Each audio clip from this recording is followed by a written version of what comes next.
Monday. Happy Monday, y'all. Happy Monday. We are here live for another episode of the Work and Play podcast replay. Now, those of you guys who have not seen episode 114, you're in for a treat. Because typically I interview folks who left corporate America and went into entrepreneurship. The only thing about it, this conversation with Miss Joy Shaney, is centered around the fact that she was in entrepreneurship for years before she considered taking a leadership position in corporate America. So isn't that a lot different than what we're used to? So hold on one second. Let me see if I can introduce or bring her to the stage. All right, and while we wait for her, I'm going to check out this comment. What's up, Max? Hey, Thomas. Finally, we get to listen. I'm glad you guys are here. This conversation is going to be lit. Not only do you get a chance to talk to me, but you get a chance to talk to Joy. The question that is always in our mind is like, what does it take to be an entrepreneur? Like, a lot of times we second guess our ability to be an entrepreneur because it's like, I don't want to have to like kill what I eat.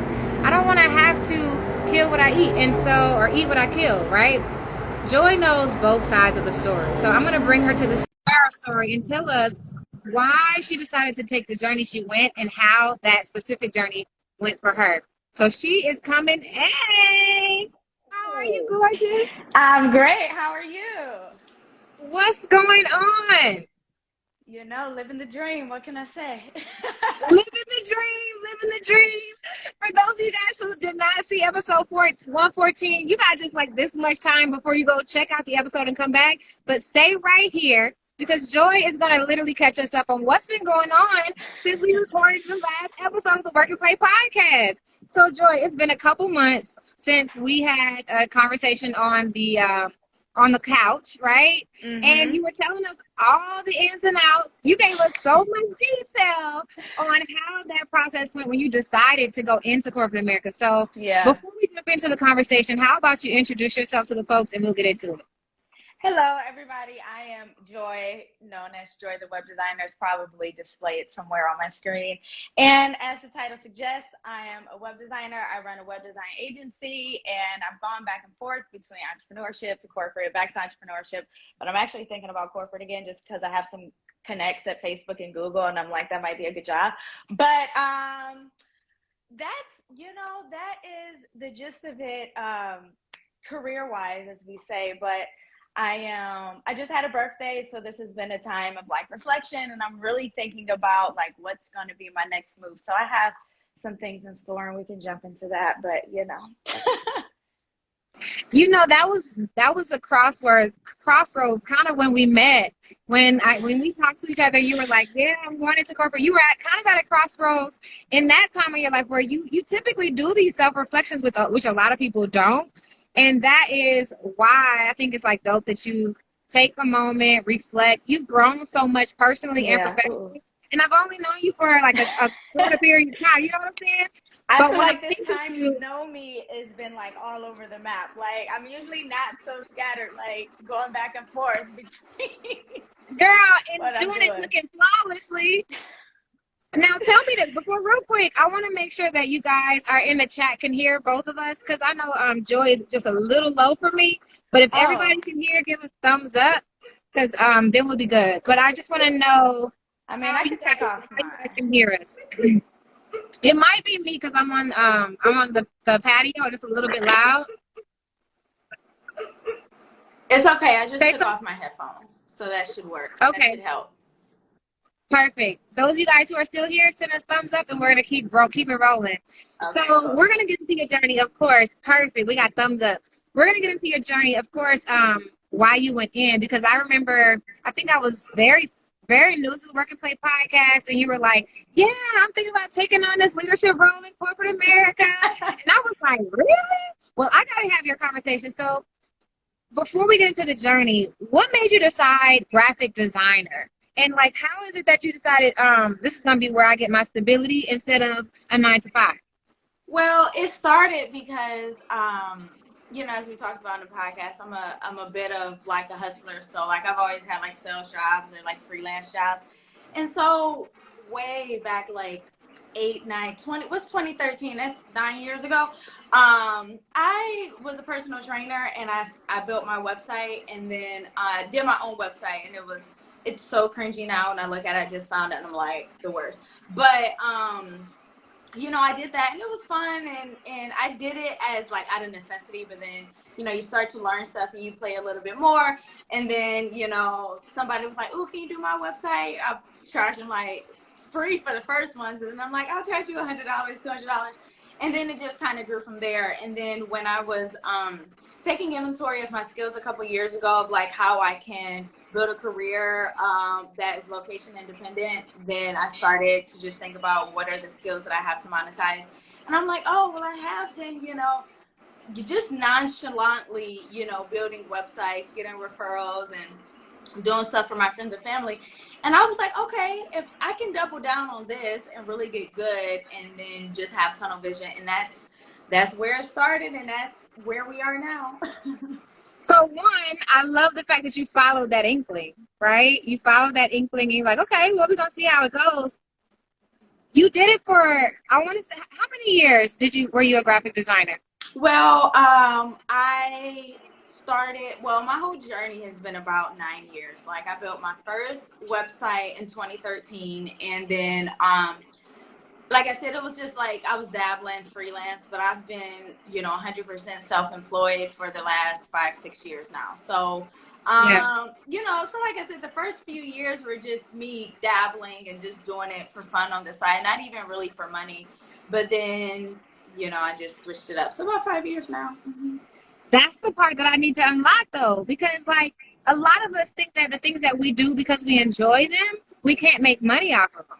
But everything that at the core of what I try to coach is that you can do your passion, you can make money off of it. Yeah. And maybe it's not the passion. I don't know. Sometimes let's stick to you because you mentioned it. You did it, and it wasn't always because of the money. How did you find out how to get to the money? And how does a graphic designer make their money? Well, for one, it's not a passion of mine, if I'm honest. It's not a passion by any stretch of the imagination. That's why I had to pull back a little bit. I was like, wait a minute, let me stick to the story. Yeah, no, it's not a passion of mine, but it was something that I showed, some mild interest in. And when I'm looking through all the skills that I have, like which ones can I like hone in on that will help me reach my like life goals, which is being location independent from my job and being able to work from wherever. So, when I started, like I said, it was just like referrals and, doing stuff for free. But then, I started to build up a bit of a portfolio. So then when I decided that, what, I'm going to do this for real, then, I do all, you do all the typical stuff that somebody does when they're, making a business. Of course, you have your website, you have your business cards, you get referrals, and then, once you have enough revenue to sustain yourself, then you bring on some freelancers, and then when the freelancers have proven themselves, then you can make them real employees, or go back to them. And it was just the organic way that you build a service-based business from like a solopreneur standpoint.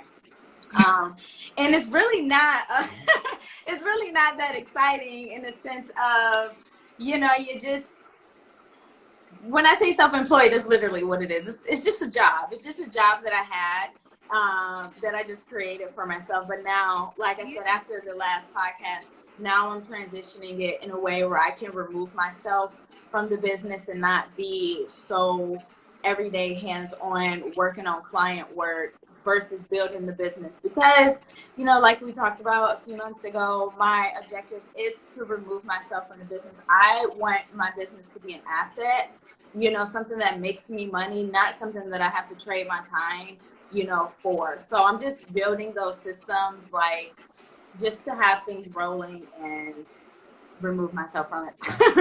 Yeah, no. That makes a lot of sense, and I'm glad you broke it down that way, because you're basically saying that you went. So there are levels. Robert Kiyosaki, right? Going from Robert employee to self-employed to business owner to investor. And so to hear what you got. I was gonna say Robert Kiyosaki. He has a game, and it's called Cash Flow. And I played this. It's a board game, and I played this game like 3 years ago. And that is the one key thing that like flipped the switch in my mind as to like what an asset is, what it really means to get financially free.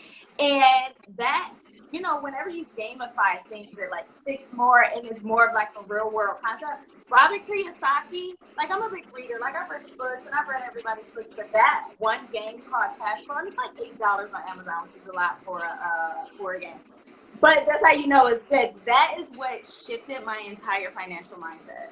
I'm gonna have game night and have it one day, so maybe I'll invite you when I buy it. Yes, please do. So before your mindset shift, and it's funny because it wasn't Robert Kiyosaki, but it was actually cash flow, the concept of cash flow that shifted my perspective too. Like I left my job like 3 years in. Oh, is Joy frozen? Okay, you went back. Can you say something? Something. I'm here. Oh, Can you hear me? yeah, perfect. It was cash flow that unlocked my mindset for entrepreneurship too. 3 years into like leaving my job, I was kind of like spotty with cash. I had my Airbnbs, I was doing like money here and there, but it wasn't consistent. And even to the point where, because I still had money saved from when I left my job, I was kind of living off of it to a degree. Yeah. And it wasn't until my money coach was like, no, cash flow. Like that is what makes you an entrepreneur, flowing of cash, not just letting your cash just sit there. Yeah. So for you, before your mindset shifted into understanding that cash flow is what makes you, that kind of unlocks you to that financial freedom, what was your concept of money before you actually understood cash flow? Well, cash flow is the name of the game, but it was more so about, it really gave you a real understanding of what an asset is, and ultimately that is what is linked to financial freedom. So you know, before, and that's why I'm shifting my you know, my business model now. Whereas before, it's like, I mean, you obviously have to make money, so you're out here, you're hustling, you're, you know, you work, get one client, you get another one.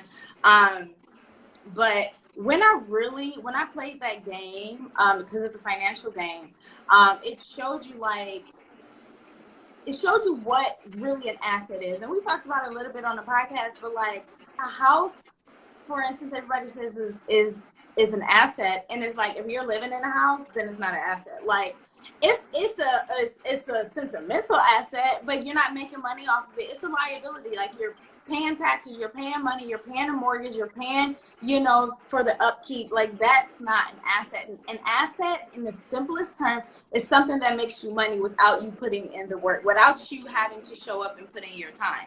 And you know, just playing that game, they give you, you know, different examples, things that you wouldn't think of. You know, they're stocks, but you can also buy a vending machine. You can also, you know, there are so many different examples of assets that you can buy in this game. And it just made it so clear. It just made it so clear. Like, okay, I can buy this widget for, you know, $100, but it has a return of $30 every month. So it's like, you know, so in the game, it's like when you have this opportunity, like, do you have enough money to buy this asset? Do you want to buy this asset? Because the game also has like risk factors. Like there's a 50-50 chance that this location might get shut down if you have a vending machine. But it really showed you like, okay, if I buy this widget for $100 and it makes me $30 a month, then can I afford to lose this $100 for 3 months until I can recoup my money? But then after that, it's like, you can kind of put that on autopilot, and then you can start looking for the next thing that you can buy for X amount of dollars. Is going to bring you in X amount of dollars. And that is really how you can remove yourself from the rat race. So the cash flow, the objective of the game is to get out of the rat race. And so the track is literally like a rat race track. But that's why now I'm structuring my business in a way that's an asset to me. Like I'm investing money. Like when I hire people to do stuff, when I hire people to come on board, when I hire people to fulfill these tasks, that means that I'm investing in it. But while they're doing $10 tasks, instead of me doing $10 tasks, I can do $100 tasks. So then my money, so now, you know, my time can be more effective, and ultimately I'm going to bring in more money. But I'm just treating my business as an asset. So then I'm investing money into it.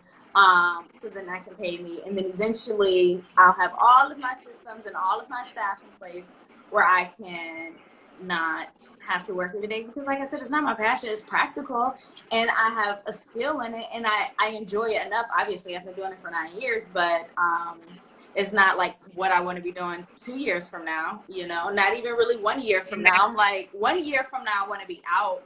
I want my business to be there, but I want to be out. I want to be doing other stuff, investing in other assets. And to be honest, I don't know if I'm going to start another business. Now that I learned about this asset game, let me just buy stuff and not have to And let worry it make about the money headaches for of you. running a business. What'd you say? I said, and let it make money for you. Just buy something, let it make money for you. Yeah. And that was the whole revolutionary concept of cash flow, the game by Robert Kiyosaki, and it changed the game for me. Yeah. Basically going from owning a job or leaving or having a job to owning a job to making that job just work for you. Exactly. You know what I'm saying? So I love the shift. And you, like, honestly and truly, even sitting with you before I met you, and then when we had a bit of an exchange, you came onto the podcast, you are a big thinker. You're an entrepreneur, like through and through. But it sounds like you had to have that last little journey back into corporate America to make that final decision.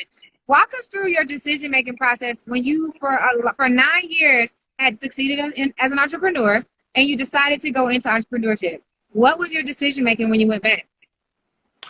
When I went back after this last job I had? Yeah. Well,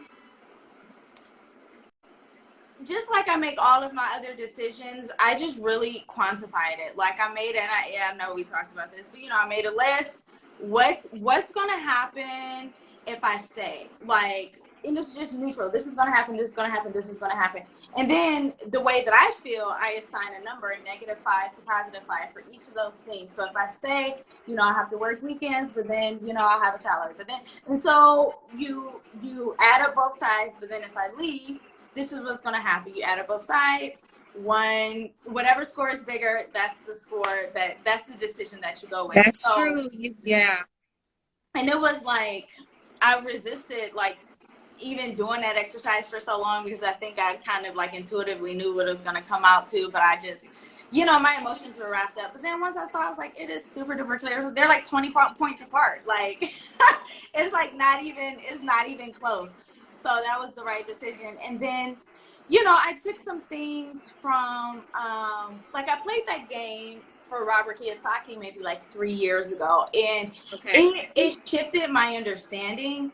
But I'm grateful for my experience in corporate, because it actually, it was a real life demonstration of that principle and practice, because the board and the owners, they're treating this like an investment. They're hiring me, they're hiring other people, because the expectation is they're not doing work in the business.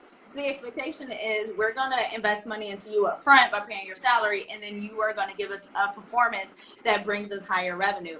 And just to see, like, even though we had a lot of issues financially with them not wanting to pay for stuff I felt like it was important, I could still see, like, they actually do pay. And that's actually smart. I should actually start paying somebody to do that. And, so it gave me some business lessons. And so I'm grateful for that. But, the decision was very clear once you quantified it, like, okay, time to go back to doing, what I've been doing. And at this point,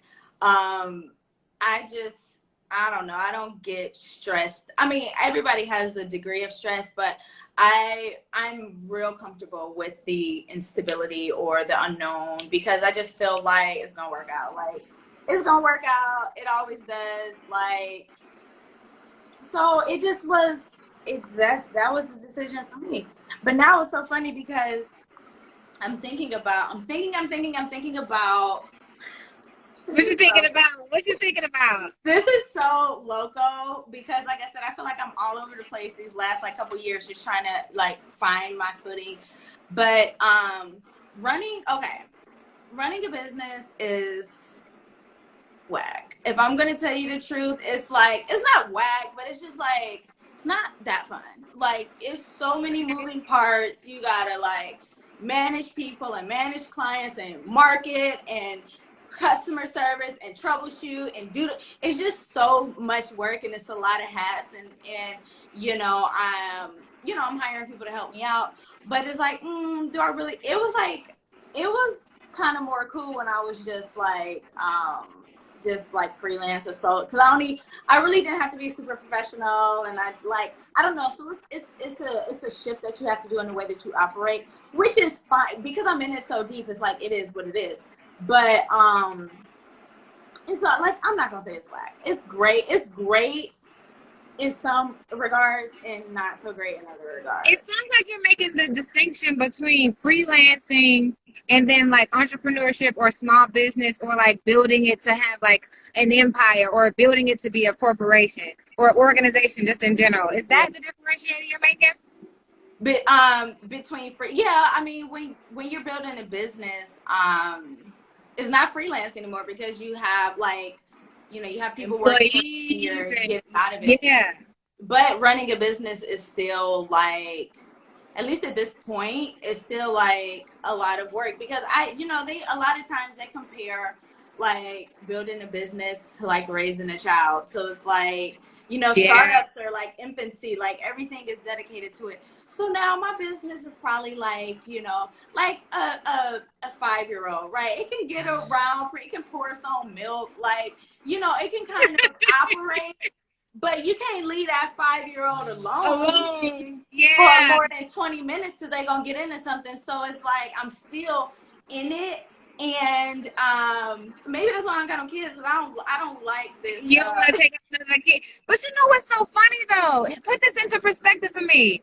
Because when you're on the podcast, you talked about the lack of freedom, the lack of, like, well, it wasn't lack of security, but definitely was lack of freedom and control of your own life, right? Yeah. So given that, let's put things into perspective, because I'm so glad you're giving like the real of like entrepreneurship is work in this phase, right? Like none of it is like put a coin in the machine and it just kind of works. So let's not ever give that perception. But when you talk so much about the lack of freedom that you had when you were in corporate America, why is it that you choose every day to be an entrepreneur instead of an employee? Well, for the reasons we talked about, for the freedom, for, the finances. I always had this perception growing up, like everybody around me, my family's really educated. Like everybody got master's degrees and all of this stuff. And don't nobody make money. I'm like, I don't understand how y'all are all degreed up. So in my mind, I never equated like a job to being able to make real money. I'm like, if I'm gonna make, it is what it is. I'm motivated by money. So it's like, if I'm gonna make real money, I'm not about to go get a job, because I can make more being an entrepreneur. But as I kind of like mature in my world views, I'm like, especially with the technical skills that I have, I'm like, I can get a good job. And really at this point, I'm thinking about, so I wake up and I choose entrepreneurship every day because, first of all, that's the world that I'm in. This is what I've been building for the last several years. And that's just what it is, and it's working for me right now. But like I said, this is not really what I want to be doing a year from now or 2 years from now. But I feel like because my last job was my first experience in corporate at 30 years old, like, because I've always been an entrepreneur, and it just was a very stark difference. And it was a stark difference. I did not really know what I really wanted out of a corporate position. Like in retrospect, I'm like, I should have asked for this in my contract. But I didn't have the experience to know. And then third of all, I think that, when I was hired, like I said, I was headhunted. Like I didn't apply, like they found me and they kind of like sold me the job, and it turned out to be not what it is. But I'm like, I kind of would like a proper corporate experience where it's like, like you get, because like I have other, at this age, at this point in my career, I have friends and colleagues who work for really good corporate jobs where they have amazing benefits and they get paid time off, and when they're in technical positions. So it's kind of like what I would like. It's still a level of freedom, and everybody works from home. As long as you get X, Y, and Z done by X, Y, and Z date, then you're good. And I don't think I want to be in corporate forever, because I don't know. I think if you completed that sentence, I think there is something intrinsic. When we listen to your podcast, when we get to know you, It's like Joy has to spread her wings. And there's a little, like, there's, it doesn't matter. I think when we look at other people, and I think that it's fair to say, like, the traditional, you know, like, happy experience of a corporate employee who enjoys it. Because Yeah, there are those, right? there are those, and there are good companies to work. But I think that I think that's because intrinsically being in an organization, having a certain level of control over you doesn't hurt someone's like ego. It's not clipping their wings. Yeah. I think that I feel like being who you are, trying to compare. It's kind of like how we do in entrepreneurship. We compare our day one in business to someone else's, day 30. Yeah. But I feel like what I'm trying to say is some people just are made to be free. You get what I'm saying? Yeah. Yeah. And what do you think? What were you about to say? I think that I think that you're spot on. I think that, I don't know. I actually have not sat down to do my exercise yet, like my line grid exercise. But like, it's also, I think that, like I said, I've been like full-time self-employed for 5 years at this point. And when I say self-employed, it's like a job, like self-employed. And now I'm transitioning to, like I said, where I'm running my business a little differently. But it is a lonely endeavor, you know, when all your workers are remote and all your meetings are on Zoom and you live alone. And it's just like, I kind of want the even if it's just for a little while, I want the experience of, like, even at my last corporate job as director of operations, I still work from home a lot. And I know that's like, I kind of want like a hybrid position where I could go in and I could have colleagues and I go to work events. And I just want, there's just a different culture than the culture that I have here, which is like, I got people in Arizona and London and Singapore and in California that are working together, but we're all remote. And I don't know. I just want that experience, and I honestly don't know. I don't know if I'll last for long, but I want to be like, the first corporate job was not good, but I learned, like, I feel like if I'm looking for my next job, I'm going to know, like, what I want out of a job. Like, I can't have somebody micromanaging me, and I have to have a certain level of autonomy to make decisions. There has to be some more structure. And as far as, like, how things are done, because I'm a very, like, kind of a type A person where, like, even when Instagram just when it like paused me for a second, it's because I have a timer set for, like, it'll automatically log me out and lock me out of Instagram after a certain amount of time. So I have to put in a password and I have to jump a couple of hoops because it makes me more aware, because I already know that I'm not going to control my own behavior. Like, I'll just scroll endlessly. So it'll just kick me out. And I have that set up for YouTube. I have it set up for, like, a bunch of different apps that are distraction causing. So it's like, while I like to be free, I also know that I need structure and rules. And that's why my whole business is built around building systems for people, because intrinsically I'm like, they make me so happy. I love systems. But I say all of that to say, I feel like I can thrive in a corporate environment that is structured, in a sense, like, this is your job.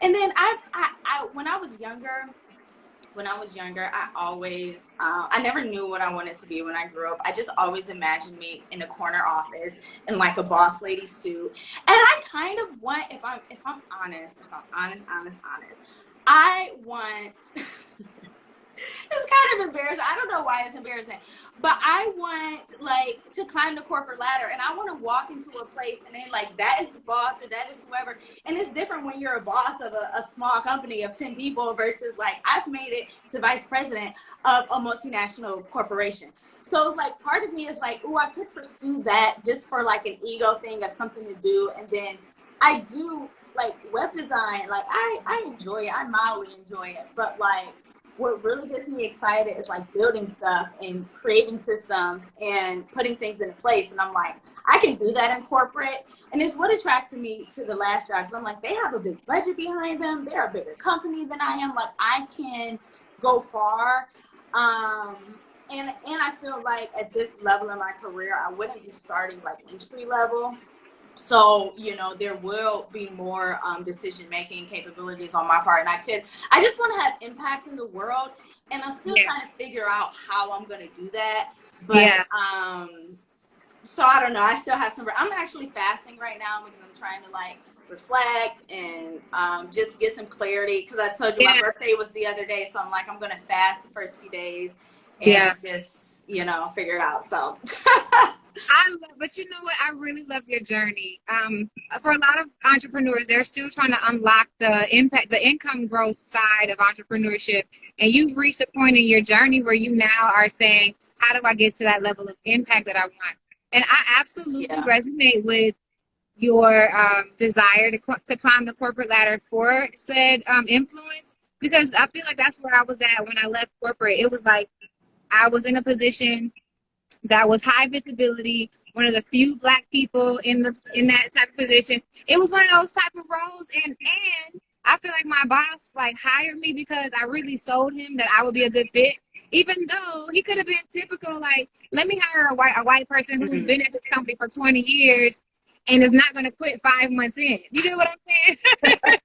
And so at the time, I really felt like, okay, if I continue to go up, and there were so many other things that I was doing that was actually impactful. I created this program that I was able to do at a national level. And I'm like, how would I be able to do that as an entrepreneur?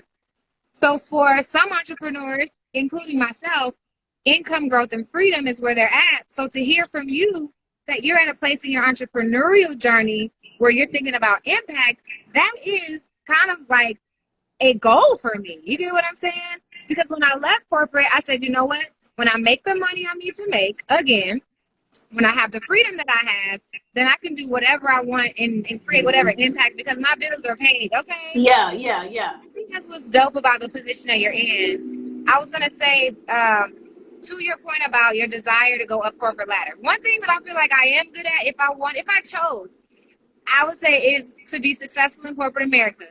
Given your experience on the podcast, my question would be, how interested are you in challenging yourself in an emotional intelligence type of way to a point where you kind of have to be a shapeshifter?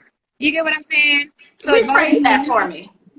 So code switching, code switching requires you to be able to, in one sense, you can go from Spanish to English without making someone feel like an outsider. Yeah. Mm-hmm. When you're in corporate America, you go from what up, shawty, to like, hi, you've reached Rebecca. You know what I'm saying? Yeah. And so that's a very small example of like code switching.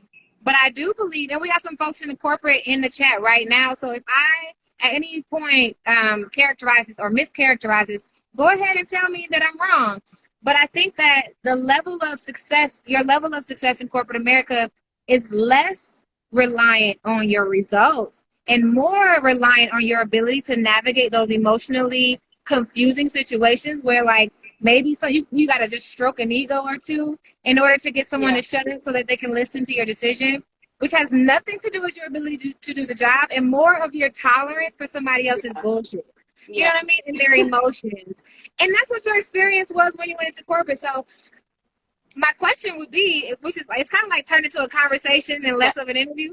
It's like, my question would be, how interested are you in being a shapeshifter or learning emotional intelligence at that level so you can kind of play to these leadership emotions and become a VP? So that's actually one of the things that I'm really excited about. Okay, so remember I was saying before, because I've worked in sales for so long, like if you look at my library, like 50% of it is like psychology. And, you learn a lesson from every situation. And the big mistake that I feel like I made with, and it's not excuses, it just is what it is.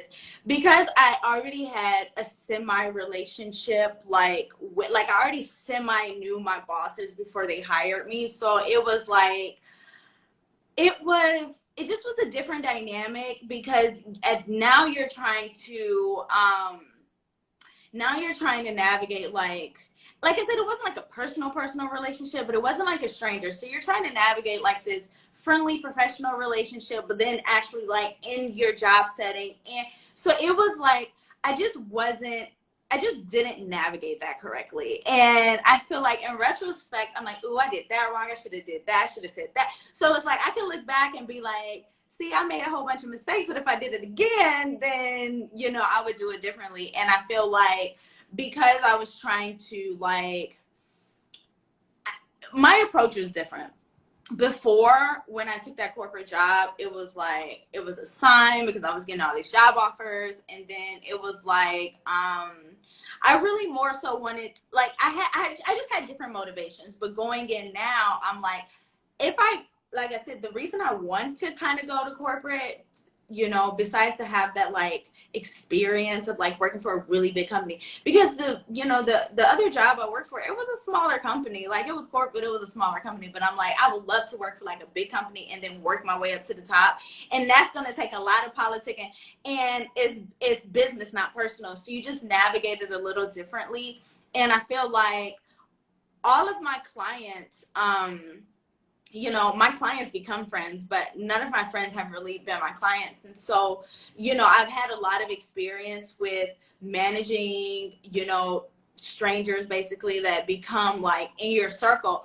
But so it was just a little different dynamic the last job. But I'm like, that will be the fun part, because along with all the other stuff, but I'm like, that's the only way you can like brag. Like if it was like easy, if anybody could just work hard and get to the top, then it wouldn't. But I'm like, oh, I got, you know, I feel like, you know, I have a high level of emotional intelligence from, like I said, after my last relationship. That taught me just like, it just was a lot. But you know, you got to have those transformative experiences sometimes. But I feel like from like an emotional standpoint and like a mental standpoint, I feel like I'm prepared to take on the politics of a big company. And my expectations are different. I wasn't expecting to have to play so many politics with that smaller company. And I just approached it differently.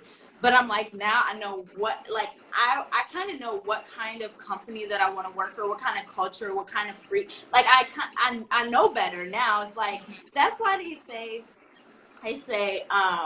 that's why you don't marry the first person you date. Like, you might like them and you might think they're good on paper, but then you're like, ooh, actually, I don't want that in a partner. Then you go to the next one and you just learn more and more. And that's how I felt about corporate. Like, that one didn't work out, but I'm not opposed to the concept. The only concept that I'm opposed to is working in general. Like, if I can just marry rich and not have to work, then I'm quitting tomorrow. But if I have to work, you know, it's either, because I feel like even if I do invest a lot in assets and stuff like that, which is what I don't want my corporate job to, I don't want my finances to be dependent on my corporate job. So, you know, with the other investments that I'm making, like, it's called passive income for a reason. So eventually it's going to be something that you don't have to manage.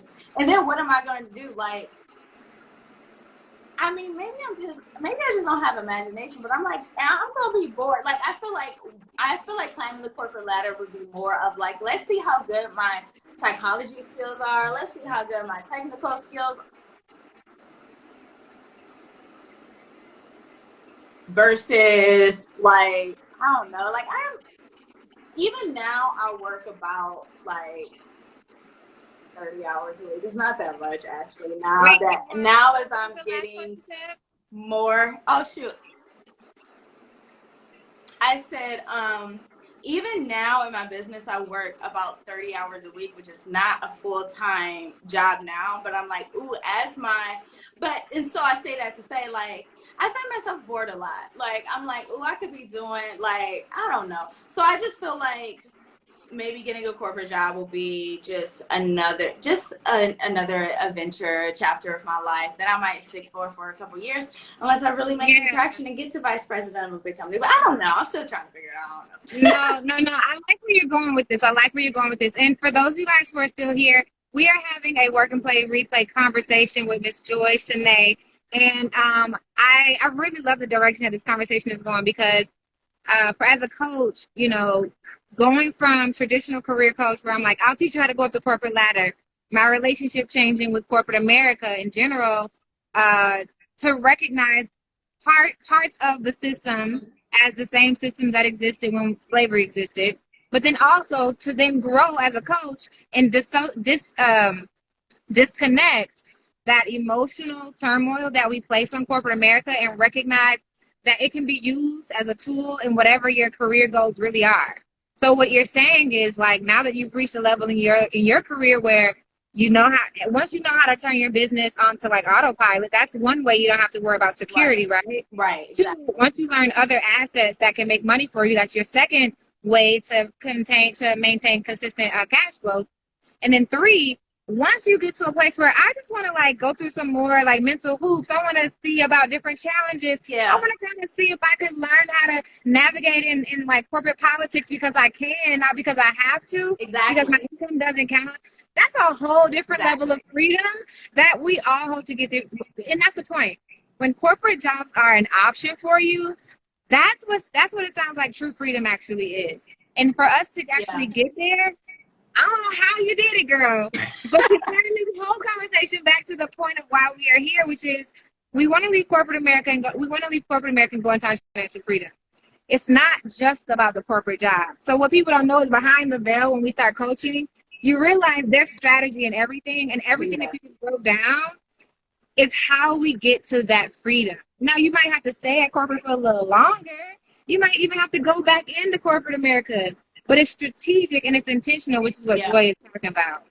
exactly. And that's why I'm like, I'm open to the possibility, and but I'm like in no rush. I'm kind of like, oh, let me just see what's out here, especially since, you know, with the way like the job climate is right now. I'm like, there's so many options. So I don't know. I'm just kind of just weighing it and just to see. We shall see.